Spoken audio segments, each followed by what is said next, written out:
जय हिंद साथियों, मैं आपका दोस्त उमाशंकर पंचोली। और आप सब कैसे हैं? आशा करता हूं कि आप सभी कुशल मंगल होंगे और आपकी तैयारी अच्छी चल रही होगी। और सबसे पहले तो आपको 2024 नववर्ष की हार्दिक और ढेरों शुभकामनाएं। आशा करता हूं कि यह नया साल आपके जीवन में ढेर सारी खुशियां लेकर आए। आपके जो भी लक्ष्य हैं, आपका जो गोल है, जो टारगेट है, वो आपको प्राप्त हो और आप भी जल्दी ही सरकारी सेवा में पदार्पण करें, सरकारी सेवा में आएँ और अपना जो माता-पिता का जो लक्ष्य है, वो जो सपना है, उसे पूरा करें। सबसे पहले इस वीडियो में हम बात करने वाले हैं कि नया साल है, तो क्या टारगेट बनाएँ, किस तरह तैयारी करें और जो पहले अपने जो पिछले साल में जो गलतियाँ की, उन गलतियों को इस साल नहीं दोहराना है। सबसे पहले बात करें कि बहुत जल्द आपके सामने फर्स्ट ग्रेड, सेकंड ग्रेड और थर्ड ग्रेड की नई वैकेंसी आने वाली है। तो जो भी आपका टारगेट है, आप उसे चूज़ कर लें कि आपको किसकी तैयारी करनी है। पहली बात है, जब आपका टारगेट फिक्स हो जाता है, जैसे आप फर्स्ट ग्रेड की तैयारी कर रहे हैं, सेकंड ग्रेड की तैयारी कर रहे हैं या थर्ड ग्रेड की तैयारी कर रहे हैं, तो वो तैयारी करने वाले अभ्यर्थी के लिए बहुत सारी चीज़ें ऐसी होती है जो कॉमन होती है। उनको फॉलो करना बहुत ज़रूरी होता है। सबसे पहले तो मैं ये कहूँगा कि नया साल शुरू हो गया है, तो सभी ये कि जैसे मैं भी करता था, नया साल जैसे आता है तो बहुत सारे टारगेट्स बनाता हूँ दिमाग में, बहुत सारी चीज़ें आ जाती है कि इस साल ये करूँगा, वो करूँगा और इस साल ये कर दूँगा। लेकिन फिर क्या होता है कि टारगेट ऐसे बना लेते हैं कि वो मानवीय नहीं होते। एक कृत्रिम टारगेट बना लेते हैं, जैसे कि 16 घंटे पढ़ूँगा। 16 घंटे पढ़ना आसान नहीं है। मान लो मैं 1 घंटे 1 दिन पढ़ भी लेता हूँ, 2 दिन पढ़ भी लेता हूँ, लेकिन तीसरे दिन क्या होगा? मैं नहीं पढ़ पाऊँगा। 16 घंटे में से मैंने 14 घंटा ही पढ़ा है कि तो मेरा दिमाग ये कहेगा कि अरे यार, मैंने जो टारगेट बनाया था वो तो कंप्लीट ही नहीं हुआ। 2 घंटे लॉस हो गए और फिर नेगेटिव जो है ना सोच आने लग जाएगी और फिर जो 14 घंटे पढ़ रहे हैं ना, वो भी नहीं पढ़ पाएँगे। तो सबसे पहले ये है कि टारगेट छोटे बनाएँ और ऐसे बनाएँ जिसे हम फ़ॉलो कर सकें आसानी से। जैसे कि सबसे पहले बात, अगर आप टाइम टेबल बना रहे हो पढ़ाई करने के लिए, तो टाइम टेबल 6 से 8 घंटे का बनाओ। अभी वैकेंसी नहीं आई है, वैकेंसी आने के बाद आपको फिर एक्स्ट्रा समय, फिर जो समय है पूरा वो पूरा पढ़ाई में देना है। लेकिन अभी तो आप कम से कम 8 घंटे से ज़्यादा टाइम टेबल मत बनाओ। मेरा यही मानना है कि 6 से 8 घंटे का टाइम टेबल बनाओ और उसमें से ये रखो कि छोटे-छोटे टारगेट बनाओ। जैसे कि मेरे को आज 6 घंटे पढ़ाई करनी है मुझे। अगले दिन मेरे को 7 घंटे पढ़ाई करनी है। धीरे-धीरे टारगेट बढ़ाओ। अब आप क्या करोगे, 1 दिन में 10 घंटे की टारगेट रखेंगे, 2 दिन कैसे न कैसे उस कंप्लीट हो गया, तो फिर तीसरे दिन नहीं हो पाएगा, तो फिर ये होगा कि मैंने ये कर ही नहीं पाया हूँ, तो फिर आप नेगेटिव नेगेटिव सोच आपके दिमाग में आने लग जाएगी और फिर आप अगले दिन उसको पढ़ाई छोड़ दोगे, कर ही नहीं पाओगे। तो कहने का मतलब ये है कि एक तो छोटे टारगेट बनाएँ। दूसरी बात ये है कि स्टडी मटेरियल फिक्स कर लें और पहले ये करें कि 1 किताब या 2 किताबें लें, पहले उनको कंप्लीट कर लें। उसके बाद तीसरी नई बुक से शुरुआत करें। पूरा ये एक साथ मैटर इकट्ठा नहीं करना है। अपनी टेबल पे ऐसा नहीं हो कि आपने 15 बुक्स रख ली और उनको देख के ही आप तनाव में आ गए कि इनको कैसे पढ़ूँगा, कब कंप्लीट करूँगा, कैसे रिविज़न करूँगा, इतनी कैसे याद रख पाऊँगा, तो वो तनाव का कारण बनती है। तो कोशिश करें कि अपनी टेबल पे 2 किताबें रखें। उनको जब एक बार कंप्लीट कर लें, फिर उसके बाद तीसरी किताब देखें। जब तीसरी कंप्लीट कर रहे हो तो फिर उन 2 का थोड़ा बहुत रिवीजन, 1 घंटा 2 घंटा रिवीजन करते रहें। तीसरी बात क्या है कि अपने जो हेल्थ का भी ध्यान रखना ज़रूरी है, क्योंकि अपने टाइम टेबल बनाएँगे या कुछ न्यू टारगेट बनाते हैं तो ऐसे बना लेते हैं कि खुद के स्वास्थ्य के बारे में नहीं सोचते। केवल मैं भी पढ़ाई की इस तरह पढ़ाई करूँगा और इस तरह तैयारी करूँगा कि मेरा पहली बार में सिलेक्शन हो जाएगा। तो सबसे पहले स्वास्थ्य का भी ध्यान रखें। स्वास्थ्य का ध्यान कैसे रखना है? सुबह-सुबह कम से कम आधा घंटा या 20 मिनट अपनी हेल्थ के लिए दें। जैसे कि योग करना है, व्यायाम करना है या कहीं मॉर्निंग वॉक पे जाना है, घूमना है, सुबह-सुबह दें। और उस सुबह घूमने या मॉर्निंग वॉक के दौरान ही अपने दिमाग में ये फिक्स कर लें कि मेरे को आज दिन भर में ये इस तरह पढ़ाई करनी है और मेरा शेड्यूल ये रहने वाला है। उसके बाद कोशिश करें कि अगर मान लो किसी दिन आप अपना जो शेड्यूल बनाया है उसको कंप्लीट नहीं कर पाए, मान लें आपने 6 घंटे स्टडी का रख रखा है लेकिन आपके कोई काम आ गया, आप 6 घंटे नहीं पढ़ पाए, 5 घंटे पढ़ाएगी, तब भी ये नहीं सोचे कि यार मेरा 1 घंटा नुकसान हो गया। उस 1 घंटे को दूसरे दिन कंप्लीट करने की कोशिश करें। क्योंकि आपका जो मन है ना, वो आपको बार-बार बताएगा कि आज तूने ये नहीं किया, वो नेगेटिव ज़्यादा जाएगा, पॉजिटिव कम जाएगा। तो आपको मन को पॉजिटिव रखना है, क्योंकि नेगेटिव गया तो फिर आपको जो आज 1 घंटा लॉस हुआ है, कल 2 घंटे लॉस देगा वो। अरे यार, पढ़ाई नहीं हो रही, ये नहीं कर रहा हूँ। दूसरी बात ये कि जैसे मान लो अगर आपने सुबह मॉर्निंग में 4 बजे उठने का टाइम टेबल बना रखा है और अगर आप 4 बजे उठ नहीं पा रहे हो, तो ये नहीं सोचना कि फिर दिन भर ही पढ़ाई मन नहीं करनी। अगर आप 6 बजे भी उठते हो, 7 बजे भी उठते हो, तब भी वहीं से अपना जो टाइम टेबल बना रखा है 6 घंटे का, 5 घंटे का, वहीं से स्टडी शुरू कर देनी है। कई बार क्या होता है, मान लो आप तैयारी करने के लिए आप बनाया कि मैं सुबह 4 बजे से 6 बजे तक 2 घंटे यहाँ पढ़ूँगा, फिर 8 से 10 बजे के 2 घंटे वहाँ पढ़ूँगा। अब आपका क्या हुआ कि आपकी नींद नहीं खुली और 4 से 6 आप उठे नहीं, तो फिर आपका मन कहेगा, अरे यार, आज तो मैं उठ ही नहीं पाया, ऐसा करता हूँ कल से शुरू करूँगा। कल से तो मैं 4 बजे उठ के पढ़ाई करूँगा, तो ये कल कभी नहीं आएगा और वो तैयारी कभी स्टार्ट नहीं कर पाओगे।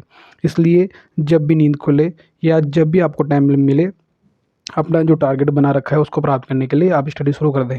तीसरी बात, ज़्यादा से ज़्यादा प्रैक्टिस करें। रोज़ाना अपने स्टडी में 6 घंटे की स्टडी जो करें उसमें आधे घंटा या 1 घंटा तो अपने प्रैक्टिस के लिए रखें। ऑब्जेक्टिव बुक्स अपने पास होनी चाहिए।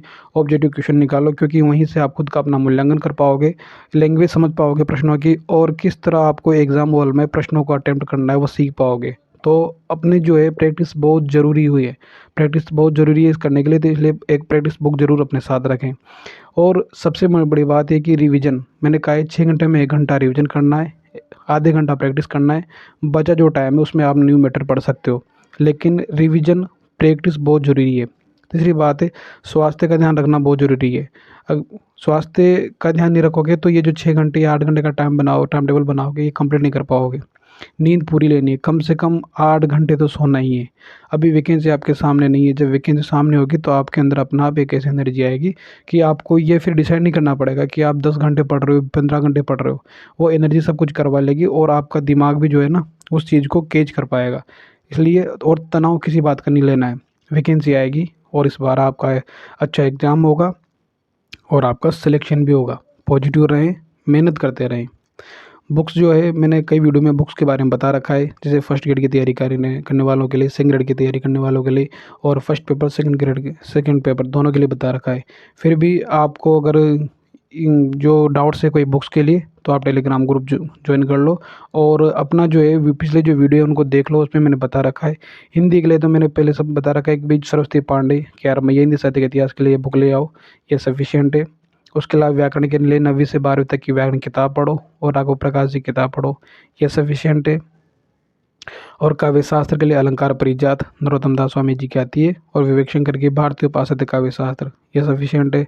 साइकोलॉजी के लिए पिछले सालों के प्रश्न पेपर, और दी सिंधाबाई की जो आती है ओल्ड क्वेश्चन पेपर की बुक वो ले आओ, उससे काम हो जाएगा। और टाइम मैनेजमेंट के लिए जो मैंने मुकेश पंचोली जी की पढ़ी थी, और आप ये भी पढ़ सकते हो, क्या है वो कलाम अकेडमी की बुक आती है वो भी पढ़ सकते हो।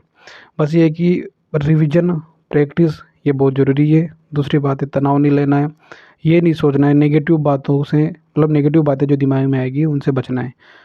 सबसे ज़्यादा ज़रूरी ये होता है कि तैयारी के दौरान हम कितना पढ़ रहे हैं वो मैटर नहीं करता, बल्कि हम क्या छोड़ रहे हैं और किस तरह अपने चारों ओर जो नेगेटिव चीज़ें बनी हुई है, जैसे फैमिली से भी कई नेगेटिव बातें आएंगी, पड़ोसियों से भी आएगी, दोस्तों से भी आएगी।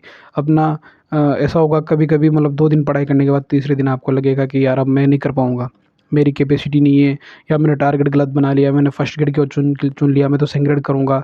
फिर सेकंड ग्रेड की कर रहे हो, फिर सोचेंगे यार ये तो सब्जेक्ट थोड़ा टफ ले लिया मैंने, या मुझसे ये रचना याद नहीं हो रही है, सन याद नहीं हो रहे हैं, पेपर इस तरह का आता है, फिर आप थर्ड ग्रेड की करोगे। तो एक टारगेट बनाएं और ईमानदारी से मेहनत करें। कोई भी टारगेट छोटा या बड़ा नहीं होता है। मैंने भी पहली बार तैयारी की तो मुझे भी ऐसा लगा था, लेकिन 3 महीने 4 महीने में जो तैयारी की, और उसके बाद कठिन मेहनत से 6 से 16 से 17 घंटे मैंने पढ़ाई की, और आपके सामने मेरा रिजल्ट है, आप देख सकते हो। और कई साथी आप पूछ रहे थे कि सर आजकल वीडियो क्यों नहीं आ रहे, तो वीडियो में इसलिए नहीं डाल पा रहा हूँ क्योंकि मेरी जो काउंसलिंग है वह बीकानेर निदेशालय काउंसलिंग शेड्यूल जारी हो चुका है, और 4 जनवरी को मेरी काउंसलिंग होनी है। स्कूल अलॉटमेंट है, तो मैं वहाँ जाने की तैयारी चल रही है और डॉक्यूमेंट्स बना रहा हूँ, तो इसलिए मुझे टाइम नहीं मिल पा रहा है। जल्दी ही मेरी ज्वाइनिंग होने वाली है। ज्वाइनिंग होने के बाद हम शायद शिखर क्लासेज पर क्लासेस स्टार्ट करेंगे, सेकंड ग्रेड की और फर्स्ट ग्रेड की।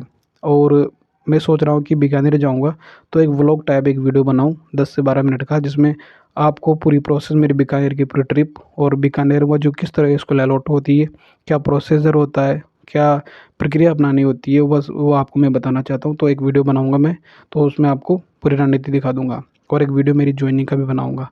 तो क्योंकि कई लोग, कई साथियों के कमेंट्स में आ रहे थे, कई साथी पूछ भी रहे थे कि वो प्रोसेस किस तरह होती है, तो प्रोसेस हमें भी जाननी होती है, तो उस प्रोसेस के बारे में पूरा वीडियो बना लेंगे।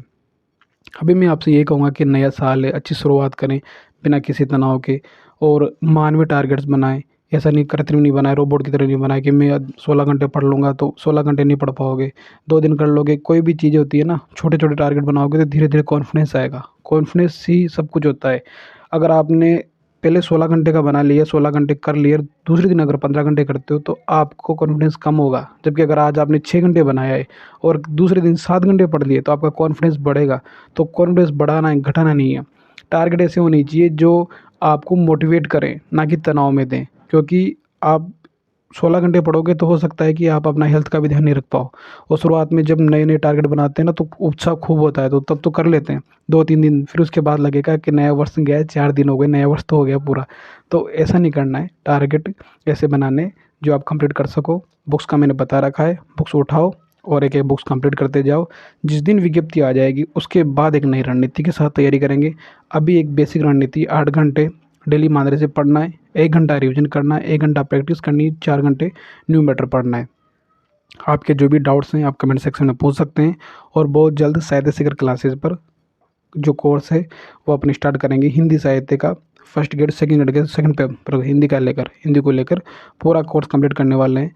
तो और किसी भटकाव से बचें, भटकाव में नहीं आए, नेगेटिव बातों से बचें और फोकस होकर तैयारी करें, मेहनत करें, सफलता एक दिन ज़रूर मिलेगी। नेक्स्ट वीडियो में मिलते हैं बहुत जल्द, तब तक के लिए जय हिंद, धन्यवाद।